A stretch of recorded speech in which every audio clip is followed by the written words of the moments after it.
The cake had 65 candles. Beautiful three-tier vanilla buttercream with fresh flowers cascading down the sides, surrounded by 50 of my closest friends and family in the home I'd lived in for 30 years. My daughters Monica and Jasmine had outdone themselves with the decorations, gold and white balloons, elegant table settings, a playlist of all my favorite Motown songs playing softly in the background. Everyone was singing happy birthday when my husband Robert stood up and raised his hand for silence. "Before Diane blows out the candles, I have a special announcement to make," he said. His voice had that tone, the one I'd learned to recognize over 37 years of marriage. Confident, commanding, slightly cruel. He walked to the front door and opened it.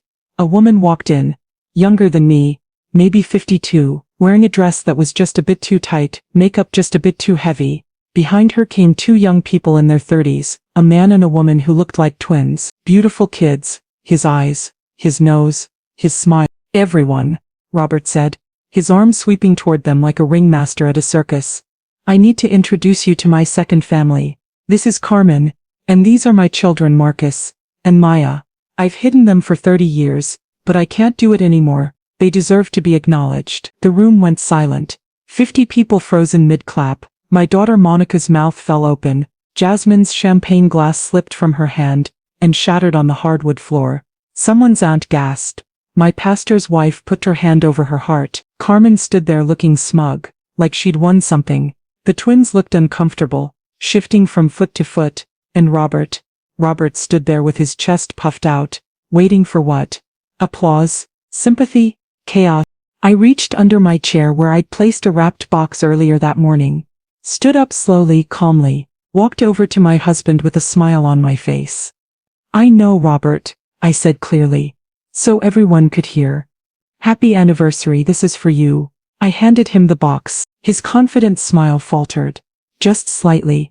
Just enough. "What is this?" he asked, suddenly uncertain. "Open it," I said.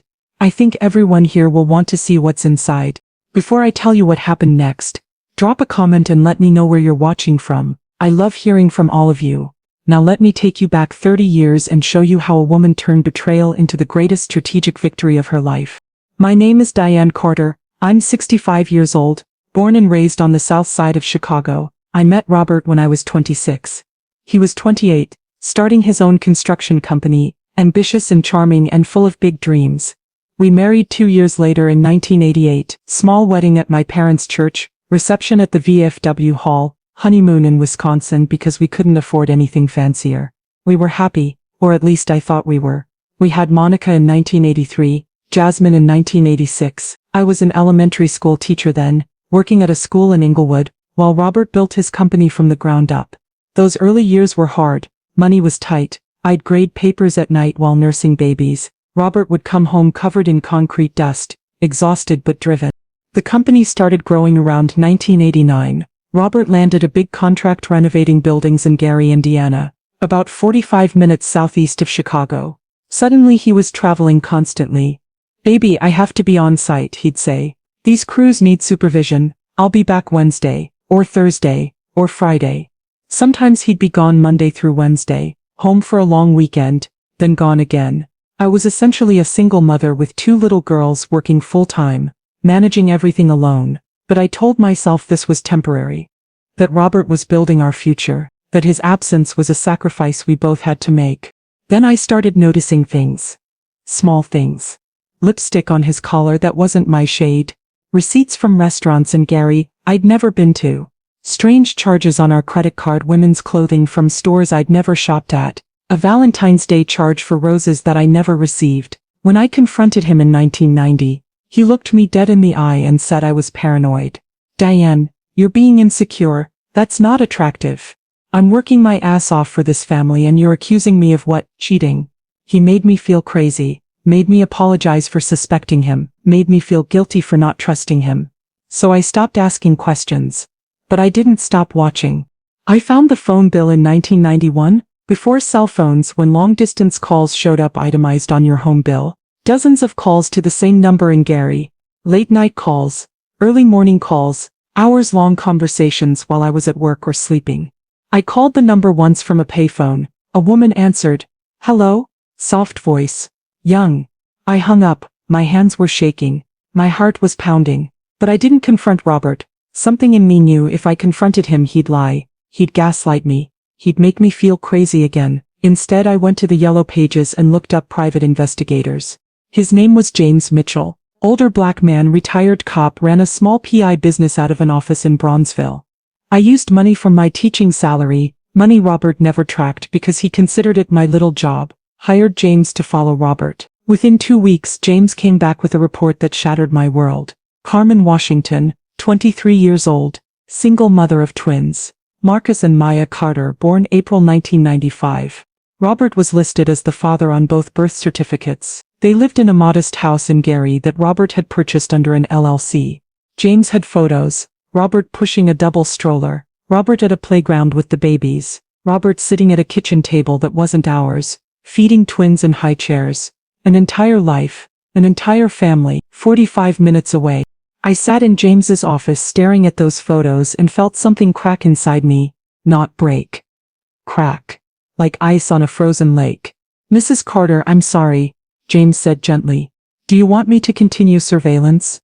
I looked up at him. Yes. I want quarterly reports. Every 3 months. Photos, activities, expenses. Everything. Can you do that? He nodded slowly. I can. But Mrs. Carter, why? If you know he's cheating, why not just leave? I thought about my 2 daughters, ages 7 and 9. I thought about my teaching salary, barely $30,000 a year. I thought about Robert's growing company, all the assets in his name, how expensive divorce would be, because I said, I need to be smart about this. I need to prepare. And that's exactly what I did. For the next 30 years, every 3 months like clockwork, James delivered a report. As the twins grew from babies to toddlers to children to teenagers to adults, I watched through photographs. Marcus's first day of school, Maya's dance recital, both kids' graduations, middle school, high school, college. Robert was there for all of it, playing daddy to his second family, while I raised our daughters mostly alone. The reports showed Robert's patterns. He'd spend Monday through Wednesday in Gary with Carmen and the twins. Thursday through Sunday in Chicago with me and our girls. He'd established a complete separate existence. Told Carmen he worked in Chicago but lived in Gary. Told me he worked in Gary but lived in Chicago. Meticulous lies maintained for decades. But here's what Robert didn't know. In 1992, I convinced him to put all our major assets in my name. Robert, honey, I was reading about tax benefits for small businesses. If the house and the company are in my name, we can pay less in taxes. It's a strategy wealthy people use. He barely looked up from his newspaper. Whatever you think is best, baby. You're smarter about that stuff than me. So I became the legal owner of Carter Construction Company. The house went into my name only. The cars, the investment accounts, everything. Robert thought it was about taxes. Really, it was about control. I went back to school, got my master's degree in education administration in 1995, my doctorate in 2000. Became an assistant principal in 1998, principal in 2003. My salary went from $30,000 to $60,000 to $85,000 to eventually over $120,000 a year. And every single year I funneled money into a secret bank account. Robert knew nothing about. Money from my salary. Money I quietly moved from the business accounts. Small amounts. Nothing that would trigger attention but consistent. Over 30 years. That account grew to $80,000-$90,000. My insurance policy, my escape fund, my ammunition. I also documented everything Robert spent on his second family. James helped me track it all.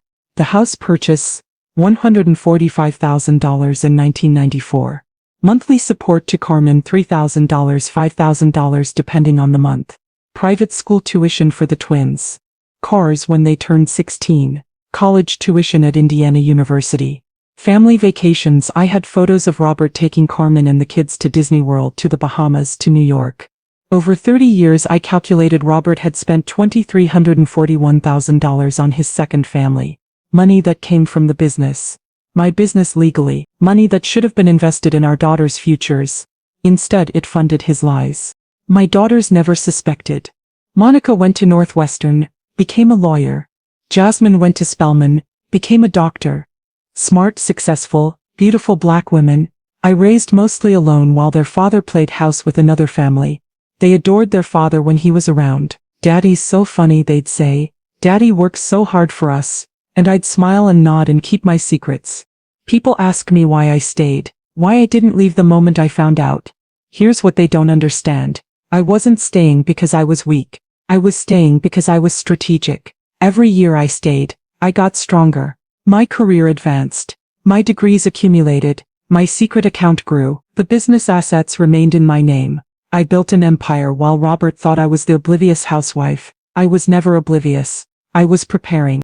I knew eventually this day would come. Robert was getting older. Maybe he was tired of living double lives. Maybe Carmen was pressuring him. Maybe he wanted to clear his conscience before he died. I didn't know when exactly, but I knew someday he'd want to come clean, and when he did, I'd be ready. That day came 3 weeks before my 65th birthday.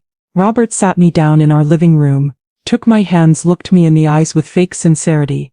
Diane, there's something I need to tell you. Something I should have told you 30 years ago. I looked at him blankly. What is it, honey? I have another family. A woman named Carmen. Twin children, Marcus and Maya. They're 30 years old. I've been supporting them this whole time. He paused, watching my face. I'm so sorry, Diane. I never meant to hurt you, but I can't keep lying anymore. They deserve to be acknowledged. I'm going to bring them to your birthday party. I need everyone to know the truth. I stared at him, let silence hang in the air. Then I said quietly, okay, Robert, if that's what you need to do. He looked shocked. That's it? You're not going to yell, cry, throw things? I smiled. Robert, we've been married 37 years. If this is your truth, then we'll deal with it. Bring them to the party. He seemed almost disappointed. Like he wanted drama, wanted me to break down so he could be the strong one comforting me. Instead, I went to the kitchen and started preparing dinner like nothing happened. That night, I called James Mitchell. James, it's time. I need everything compiled. Every report, every photo, every receipt. Organized by year, burned onto a USB drive. And I need divorce papers drawn up. You're sure, Mrs. Carter? I've been sure for 30 years. Let's finish this. The next 3 weeks were a flurry of quiet preparation. I hired the best divorce attorney in Chicago, a sister from my sorority who specialized in high-asset divorces. Showed her everything, 30 years of documentation. Her eyes got wider and wider as she reviewed it. Diane, this is incredible. You've built an airtight case. He doesn't stand a chance. Good? I said, because I want everything. We filed the papers but didn't serve him yet. I wanted him served on my birthday morning, right before the party. Maximum impact. I had James compile a video slideshow. 30 years of photos showing Robert's double life set to music with dollar amounts overlaid showing exactly what he'd spent. The final slide read, Robert Carter maintained 2 families for 30 years. Cost to second family $2341,000. All funded with money stolen from marital assets. I put the USB drive in a wrapped gift box along with a copy of the divorce papers. Hid it under my chair at the party. Waited, and when Robert brought Carmen and those twins into my living room with that smug expression on his face, I was ready. So ready. Back to the party. Robert held the box I'd handed him, looking confused and nervous. Open it. I repeated. Everyone was watching. 50 people who'd come to celebrate my birthday, now witnessing the implosion of my marriage. He tore the wrapping paper, opened the box, saw the USB drive, the manila envelope, the note, read the note out loud, play the USB on the TV. Happy 30th anniversary of your other family. His face went white, ash gray. Diane, what is this? What you wanted, Robert. Truth. Let's show everyone the truth. I took the USB drive from him, walked to our entertainment center, plugged it into the TV, turned on the screen. The slideshow began. Photo after photo of Robert with Carmen and the twins. Time-stamped, dated, locations marked. Robert holding newborn twins in 1995. Robert at their first birthday party. Robert teaching them to ride bikes. Robert at their elementary school graduations. Their high school proms. Their college graduations. 30 years of secret family life displayed for everyone to see. The room erupted. Monica started screaming at her father. You had other children. While we were growing up, Jasmine was crying, yelling. How could you? How could you? Guests were gasping, whispering, some getting up to leave. Carmen was shouting, Robert, you said you were going to leave her. You promised me. Marcus and Maya looked devastated. Dad, you told us Mom Carmen was your only wife, Marcus said, his voice breaking. You said our family was real. Robert tried to speak. I can explain, I love both families equally. You don't get to love two families. Monica screamed. You chose to lie to everyone. Jasmine turned on Carmen. Did you know he was married? Carmen got defensive. He said he was separated, that the divorce was coming any day. He's been saying that for 30 years. And you believed him for 30 years? Jasmine's voice was pure fury. People were leaving now, uncomfortable, embarrassed. Not wanting to witness this family destruction, my pastor's wife hugged me on her way out, whispering, I'm so sorry, Sister Diane. I just smiled. Don't be. Within 15 minutes the house had cleared except for my two daughters, Robert, Carmen, and the twins. I calmly turned off the slideshow, picked up the manila envelope from the box. Robert, these are divorce papers, already filed with the court. You were served this morning at 6 a.m. I signed for you while you were sleeping. Legal in Illinois. What? I never got the server came early. I handled it. These are your copies. I handed him the envelope. His hands were shaking so badly he could barely open it. He pulled out the papers, started reading. His face went from white to gray to green. Diane, this says you're keeping everything. The house, the company, all the assets. That's correct. Because legally I own everything. Remember 30 years ago when you agreed to put everything in my name for tax purposes? He stared at me. You planned this.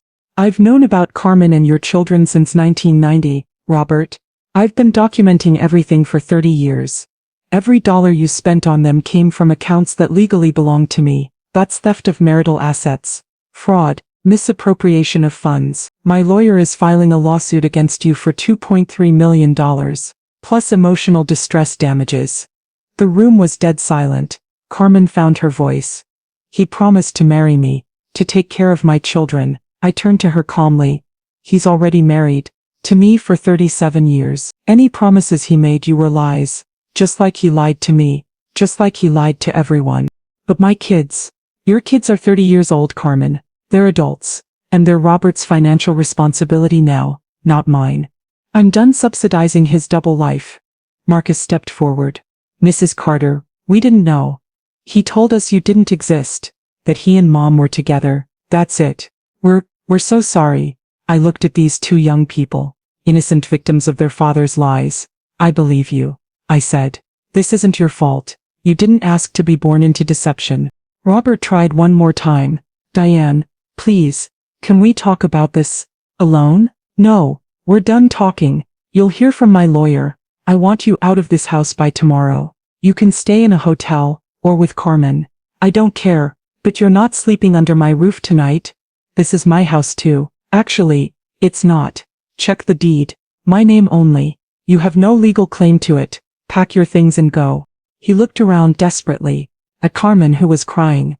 At his twins who looked like their world had shattered. At our daughters who wouldn't even look at him. He had nothing. No one.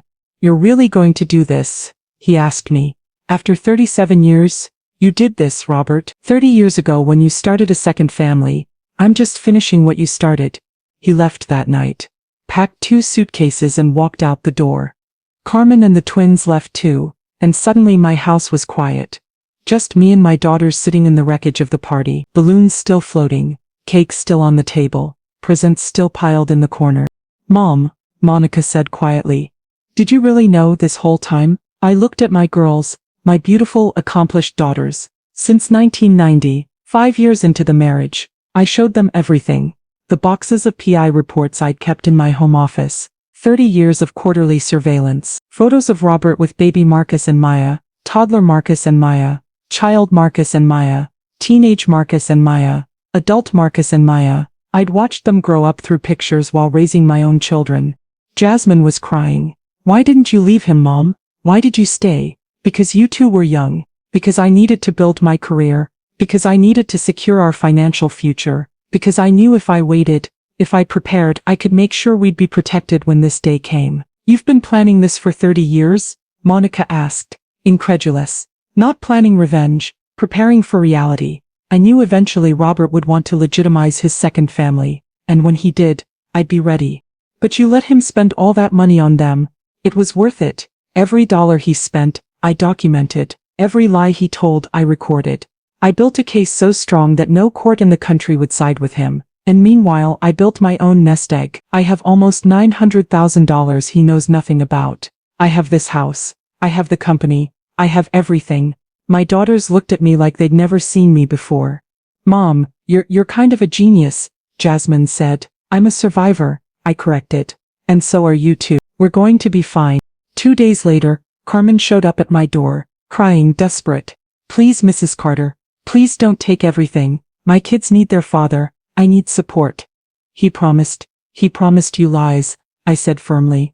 Everything he told you was a lie. He was never going to leave me. He was never going to marry you. He was using you just like he was using me. But I loved him. So did I. Once, but love isn't enough when it's built on deception. What am I supposed to do? She asked. I've invested 30 years in this man. Get a job. Figure it out. Your kids are adults. You'll survive. Just like I did. She looked at me with something like hatred. You're cruel. You're vindictive. I'm protecting what's mine. If that makes me cruel, so be it. But ask yourself, Carmen, who's crueler? Me for defending myself, or Robert for lying to both of us for 30 years?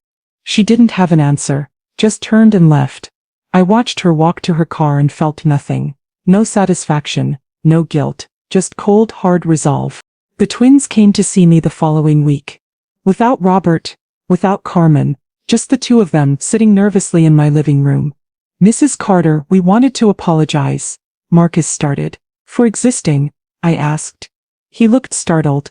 No, for our father's lies, for the hurt he caused. That's not your fault. You were children. You didn't choose this. Maya spoke up, tears in her eyes. Did you hate us? Knowing we existed? I thought about that. At first, yes. I hated the idea of you. You represented everything that was wrong with my marriage. But then I saw pictures of you as babies. Innocent. Perfect. And I realized you were victims too. Why did you stay? Marcus asked. Why not leave when you found out? I explained it to them just like I'd explained to my daughters. Strategic planning. Financial security. Preparing for this exact moment. You watched us grow up? Maya asked, her voice small. Through photographs I know you played soccer, Marcus.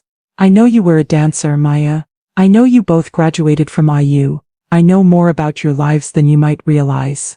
They looked disturbed by that. That's kind of creepy, Marcus said. It was survival, I corrected. Your father was stealing from me to fund your lives. I documented every penny. That's not creepy. That's smart. What happens now? Maya asked. Now your father faces consequences. He'll have to liquidate his retirement accounts to pay me back. He'll probably have to declare bankruptcy. His reputation is destroyed. His family, both of them, know what he is, and he'll live with that for whatever years he has left. That seems harsh, Marcus said quietly. Was 30 years of lying harsh? Was stealing $2 million harsh? Was planning to bring you to my birthday party to humiliate me harsh? They had no answer. Your father made his choices. Now he lives with them. Before they left, I told them something I'd been thinking about. I'm going to offer you both something. Therapy. Professional counseling to help you process all of this. I'll pay for it, not because I owe you anything, but because you deserve help dealing with what your father did. They looked shocked. Why would you do that for us? Maya asked. Because you're innocent. You didn't ask for any of this. And because I believe in breaking cycles of pain. Your father hurt all of us. I won't perpetuate that hurt. They left with tears in their eyes, and my therapist's phone number. The court date came 4 weeks later. Robert hired an expensive lawyer, thinking he could fight the divorce and keep his assets. My lawyer presented 30 years of evidence. Every documented transfer. Every receipt. Every photograph. The judge was a black woman in her 60s who looked at Robert with open disgust. Mr. Carter, you maintained 2 families for 30 years using your wife's business funds. Robert tried to explain. Your Honor, I worked hard for that company. I built it from nothing, but your wife owned it legally. Is that correct? Well, yes, but only for tax purposes. Mr. Carter, purposes don't matter. Ownership does. You stole marital assets to fund an extramarital affair and a second family. That's theft. That's fraud. Mrs. Carter has documented $2.3 million stolen over 30 years. Do you dispute these numbers? Robert's lawyer whispered to him. He slumped in his chair. No, Your Honor, then I'm ruling in Mrs. Carter's favor. She retains full ownership of the house, the business, all marital assets. You are ordered to repay $2.3 million plus interest. You have 90 days to begin payment or we'll start liquidating your retirement accounts and pension. Your Honor, I don't have that kind of money. You should have thought about that before you stole it. Next case. Robert walked out of that courtroom a broken man. His lawyer told him he'd have to declare bankruptcy, liquidate everything. His pension, his 401k, his life insurance policies, everything would go to paying me back. He'd be left with nothing. Good. 6 months later I heard through Monica that Robert was living with Carmen in her small house in Gary. Their relationship was falling apart. She resented him for lying to her for 30 years. He resented her for I don't know what. Existing, being the symbol of his own bad choices. His daughters, our daughters, wouldn't speak to him. Monica changed her phone number. Jasmine blocked him on everything. They were in therapy processing the betrayal, the realization that half their childhood their father was with another family. The twins had limited contact with Robert. They felt betrayed too. Their whole identity had been built on lies. Marcus told me in a follow-up conversation that Robert had told them their whole lives that he and Carmen were soulmates, that they had the perfect love story. Learning it was all a lie while he had a wife and other kids the whole time had shattered them. Robert tried to reach out to me several times. Texts, calls. Finally I agreed to meet him once, only once, at a coffee shop in Hyde Park, neutral territory. He looked terrible, aged 10 years and 6 months. Gray, tired, defeated. Diane, I'm sorry. I don't know why I did it. I don't know what I was thinking. You did it because you could, I said simply. Because you thought I'd never find out. Because you underestimated me. I did love you. I still do. I laughed. Not cruelly, just sadly. Robert, you loved yourself. I was just convenient. A respectable wife to present to the world while you played house with your young mistress in Gary. It wasn't like that. It was exactly like that. You wanted everything. 2 families. 2 lives. All the benefits with none of the consequences. Well, here are your consequences. I lost everything, he said, and he was crying, actually crying. I lost my daughters. I lost my home. I lost my business. I lost you. You never had me. Not really. You had a woman you lied to for 30 years who was smart enough to protect herself. That's what you lost. Can you ever forgive me? I thought about that. Maybe someday. For my own peace, not for yours. But forgive doesn't mean forget. And it doesn't mean we have a relationship. You and I are done, Robert. This coffee is goodbye. I left him sitting there. Didn't look back. Walked to my car and drove to my new condo. I'd sold the house with too many memories and bought a beautiful 2-bedroom overlooking Lake Michigan. Started my new life. That was 1 year ago. Today I'm 66, thriving in ways I never imagined. I sold Carter Construction Company for $4.2 million. Took that money plus my savings and invested wisely. I'm financially set for life. Took my daughters on a trip to Italy, then Ghana, then the Caribbean, making up for all the family vacations. Robert missed because he was with his other family. Monica and Jasmine and I have never been closer. They see me differently now. Not just as mom but as a woman. A strategist. A survivor. Mom, you played the long game and won. Jasmine told me recently. I want to be like you when I grow up. You already are, I told her. I started a foundation, the Diane Carter Foundation for Women's Financial Literacy, teaching women, especially Black women, how to protect themselves financially, how to keep control of assets, how to document everything, how to prepare for the possibility that the person you love might betray you, not because you're paranoid but because you're smart. I speak at churches, community centers, women's groups, tell my story, anonymously sometimes, openly other times, and women come up to me with tears in their eyes. Thank you for showing us it's possible to fight back, to win. I tell them all the same thing. Preparation isn't pessimism, it's wisdom. I met someone, Gerald, widower from my church. Kind, honest, transparent about his life. We're taking it slow, having coffee, going to movies. Nothing serious yet, but it's nice to be seen, to be valued, to be with someone who doesn't lie. The twins, Marcus and Maya, still keep in touch. They're doing well, both in therapy, both processing. They call me occasionally, ask advice about life. I'm not their mother, but I'm someone who cares about their well-being. That's enough. I heard she moved back to Mississippi, closer to her family. I hope she found peace. She was a victim too in her own way. A victim of Robert's lies and her own willingness to believe them for 30 years. As for Robert, last I heard, he was working construction again, not as an owner, as a laborer, back where he started 40 years ago, living in a small apartment, alone. I don't wish him ill, I just don't think about him at all. People ask me if I regret staying for 30 years. If I feel like I wasted 3 decades of my life. I tell them no. I didn't waste those years. I invested them in my education, in my career, in raising my daughters, in securing every single asset, in building an unbreakable case, in preparing for the day I knew would come. When that day came, I was ready. So ready. Robert thought bringing his second family to my birthday would break me, would humiliate me, would force me to accept his double life. Instead, it gave me the perfect stage to show everyone, especially him, that I'd known all along, that I'd been 10 steps ahead for 30 years, that the fool wasn't me, it was him. Some people say revenge is a dish best served cold. I say revenge is a dish best served after 30 years of meticulous preparation. When the person who wronged you has no idea what's coming, when they're so confident in their deception that they walk right into the trap you've spent 3 decades setting. That's not just revenge, that's ART. I'm 66 years old. I have my doctorate in education. I have a foundation helping women. I have 2 successful daughters who I raised to be strong and independent. I have financial security. I have peace. I have freedom. Robert is 68. He has nothing, no family, no business, no house, no respect, no legacy except as the man who thought he was smart enough to have 2 families and lost everything. The difference between us, I planned. He reacted, I prepared. He improvised, I built. He destroyed, I won. He lost. And that, my friends, is the power of patience.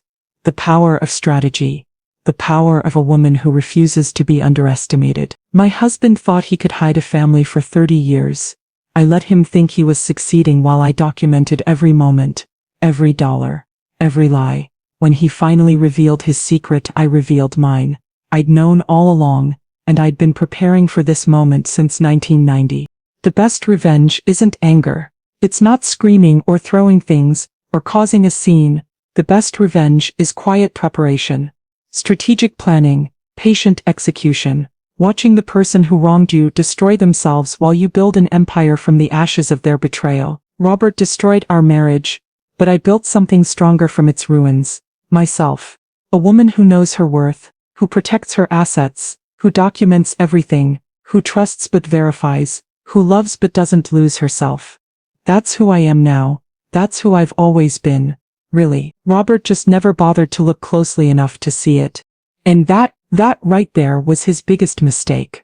Underestimating me, thinking I was too trusting, too naive, too focused on being a good wife and mother to notice what he was doing. He thought I'd never figure it out. He was wrong. I figured it out 30 years ago. I just chose to let him think he was winning while I secured the actual victory. Chess, not checkers. Long game, not short term. Strategy, not emotion. That's how you survive betrayal. That's how you win. And winning isn't just taking back what's yours. Winning is showing the person who wronged you that they never had power over you. Not really. They only had what you chose to let them have. And when you decided to take it back, there was nothing they could do to stop you. My name is Diane Carter. I'm 66 years old. And I won. The end.